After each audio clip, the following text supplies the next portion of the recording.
Radio Laser. Vraiment, les données scientifiques sont très alarmistes. C'est comme je le disais, les dernières données scientifiques accréditent les pires thèses, enfin les pires suppositions, les plus pessimistes, donc qui avaient été émis dans les années 90. Donc c'est qu'on est vraiment en train de prendre conscience que il y a une limite, cette fameuse limite des 2 degrés que le climat ne doit pas dépasser à l'échelle générale en 2100, et ça va être, sans mauvais jeu de mots, très chaud pour éviter de dépasser ces 2 degrés si on recule. Donc il faut vraiment des décisions fortes.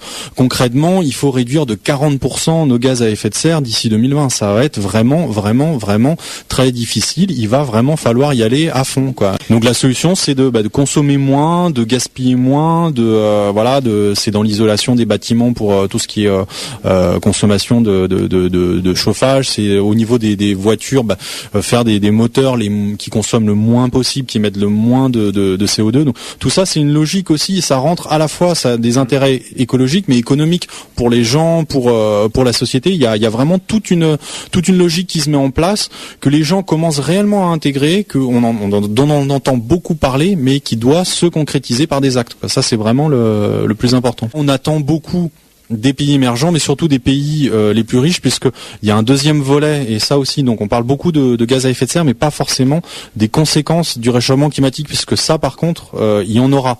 Même si on suit qu'on atteint les objectifs qui sont préconisés, il y aura des conséquences, il y aura des populations qui seront obligées de fuir suite à la désertification par exemple au Sahel, ce qui se passe déjà aujourd'hui, mais qui va être pire, et il va falloir aider ces populations. Ça va nécessiter énormément d'argent que on va devoir nous donner, pays riches.